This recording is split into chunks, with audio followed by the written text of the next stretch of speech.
Shalom Bapak dosen dan teman-teman, selamat siang. Perkenalkan, nama saya Theodosius Moruk dengan NIM 25320014 semester 2 Prodi PJKR kelas L. Di sini saya akan menjelaskan materi yang diberikan oleh Bapak dosen, yaitu Bapak Daud Wiberjon Tafuli MPD. Baik, di sini saya akan menjelaskan materinya. Yang pertama, Alkitab dibagi menjadi dua bagian besar, yaitu Perjanjian Lama. Perjanjian Lama terdiri dari 39 Alkitab berisi sejarah penciptaan bangsa Israel, hukum Taurat, Mazmur, dan nubuat tentang kedatangan Mesias. Sebagai besar ditulis dalam bahasa Ibrani. Yang kedua adalah Perjanjian Baru, terdiri dari 27 Alkitab berisi tentang kehidupan, ajaran, kematian, dan kebangkitan Yesus Kristus, sejarah gereja mula-mula, serta surat-surat pengajaran rasul-rasul ditulis dalam bahasa Yunani kuno. Yang berikut adalah Imago Dei, adalah istilah Latin yang berarti citra Allah atau gambaran dan rupa Allah. Dalam teologi Kristen, ini merujuk pada keyakinan bahwa manusia diciptakan istimewa dan memiliki sifat-sifat moral, spiritual, serta intelektual yang mencerminkan karakter Allah, sehingga setiap manusia memiliki nilai-nilai bawaan yang luhur. Yang berikut, martabat manusia. Setiap individu tanpa memandang ras, status, kondisi fisik, atau latar belakang memiliki nilai dan berharga di mata Tuhan. Dari mandat untuk mengolah, menjaga, dan merawat bumi serta menjaga isinya sebagai perwakilan Allah. Yang berikut adalah teladan hidup Yesus. Berpusat pada kasih tanpa syarat, kerendahan hati, dan ketaatan kepada Allah. Ia melayani sesama seperti membasuh kaki murid-muridnya, mengampuni terhadap orang yang menyakitinya, serta mengorbankan diri untuk diselamatkan umat manusia. Yang berikut, kasih dan balas kasihan.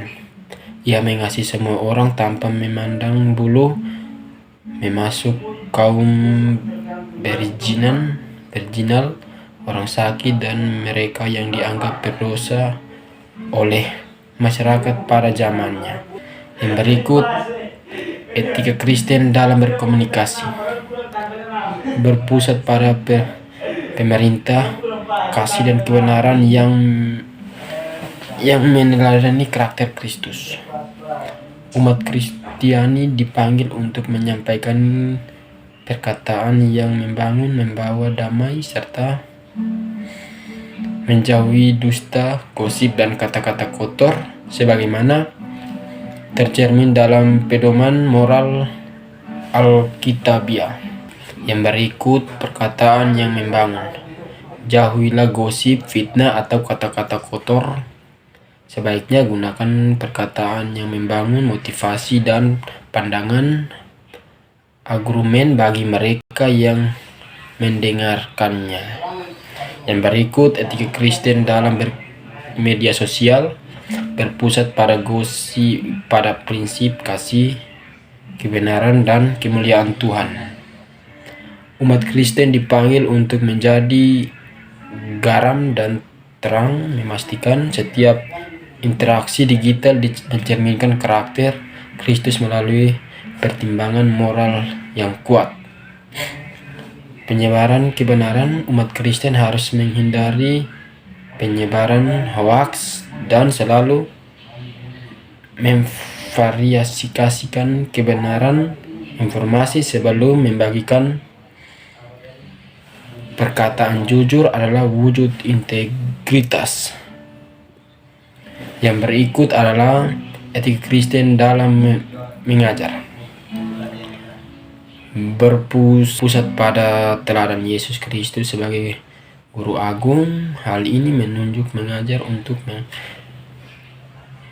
memandukan penguasaan akademis dengan karakter moral yang alkitabiah, menjadikan proses mengajar sebagai bentuk pelayanan kasih kepada Tuhan dan sesama.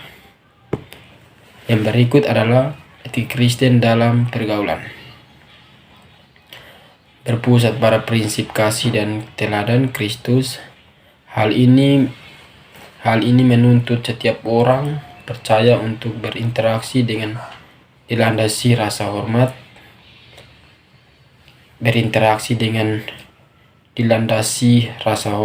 kejujuran dan kesucian, serta menjadi terang dan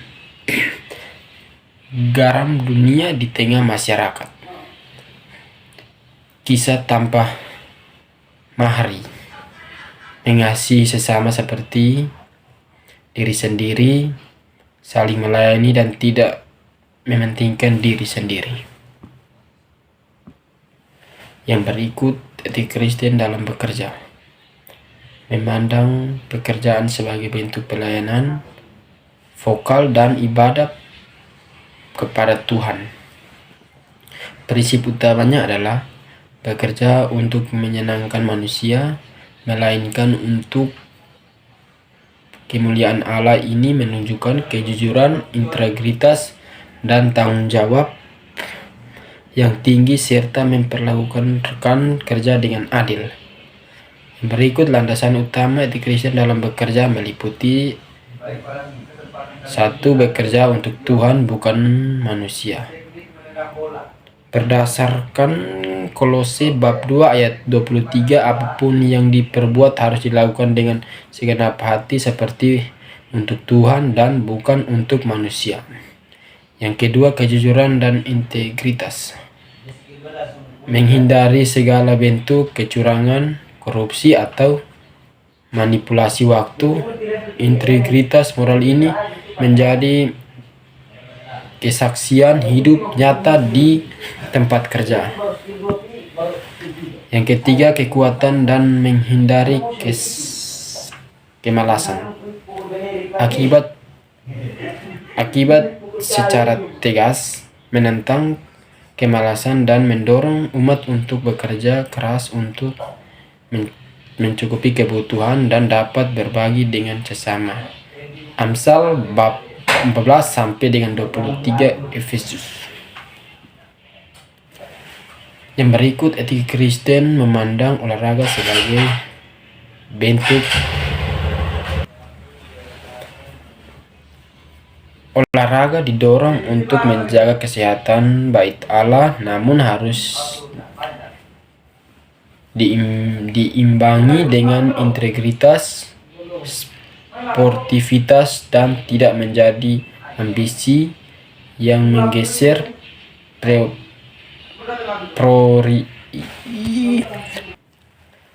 prioritas utama iman. Prinsip utama etika Kristen dalam olahraga meliputi: 1. Tubuh sebagai bait suci, 1 Korintus bab 6 sampai 19 sampai dengan 20. Olahraga adalah bentuk tanggung jawab untuk memelihara dan merawat tubuh agar tetap sehat, kuat, dan produktif untuk melayani Tuhan.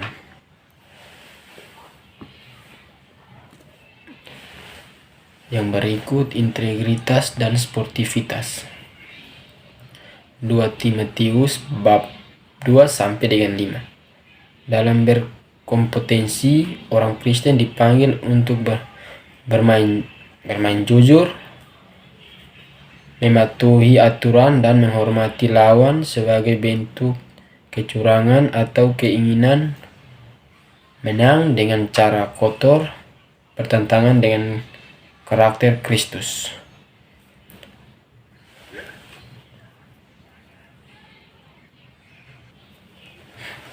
Baik, terima kasih.